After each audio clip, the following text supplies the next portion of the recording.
কোটা আন্দোলন নিয়ে আন্দোলনকারীদের সাথে আজই আলোচনায় বসার ইচ্ছা প্রকাশ করেছেন প্রধানমন্ত্রী। একথা জানিয়ে আইনমন্ত্রী বলেছেন, হাইকোর্টের রায়ের বিরুদ্ধে রোববার শুনানির উদ্যোগ নেবেন তারা। অ্যাটর্নি জেনারেল বলেছেন, দ্রুততম সময়ে শুনানি শেষ করা হবে। আদালতে আন্দোলনকারীরা নিজে বা আইনজীবীর মাধ্যমে বক্তব্য উপস্থাপন করতে পারবেন। আরও জানাচ্ছেন মাজহারুল হক মান্না। সরকারি চাকরিতে কোটা পুনর্বহাল করা নিয়ে হাইকোর্টের রায় দেওয়ার পর আন্দোলন ছড়িয়ে পড়ে।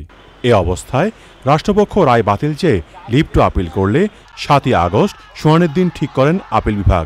কিন্তু পরিস্থিতি আরও খারাপ হতে থাকে। এ অবস্থায় প্রধানমন্ত্রীর সঙ্গে জরুরি বৈঠক করেন আইনমন্ত্রী এবং অ্যাটর্নি জেনারেল সহ অনেকে। আলোচনার পর সিদ্ধান্ত জানান মন্ত্রী। মাননীয় প্রধানমন্ত্রী তাদের সাথে আলোচনা করার জন্য দায়িত্ব দিয়েছেন। আমরা তাদের সাথে বসবো এবং আমরা এটাও বলতে চাই যে তারা যখনই বসতে রাজি হবে, এটা যদি আজকে হয়, আজকেই আমরা বসতে রাজি আছি। বাংলাদেশের অ্যাটর্নি জেনারেলকে নির্দেশ দিয়েছি যে আগামী রবিবার তিনি বাংলাদেশের সর্বোচ্চ আদালতে আপিল বিভাগে আবেদন করবেন যাতে মামলাটার শুনানির তারিখ তারা এগিয়ে আনেন।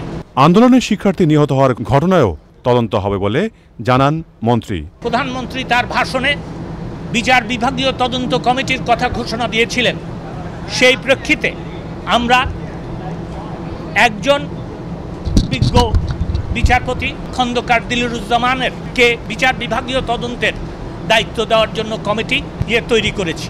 পরে ব্রিফিংয়ে রাষ্ট্রপ্রধান আইন কর্মকর্তা আইনি প্রক্রিয়া সম্পর্কে ব্যাখ্যা করেন।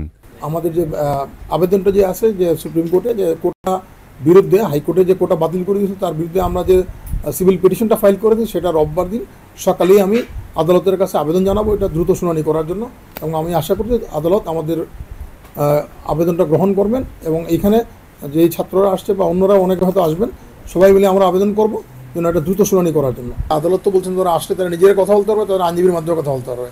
আদালত ওদের জন্য দরজাটা সবসময় খোলা রেখেছেন। তবে অ্যাটর্নি জেনারেল জানিয়েছেন, আন্দোলনকারী শিক্ষার্থীদের শিক্ষা প্রতিষ্ঠানে ফিরে যাওয়ার আহ্বান জানিয়েছেন প্রধানমন্ত্রী। মাজহারুল হক মান্না, চ্যানেল আই, ঢাকা।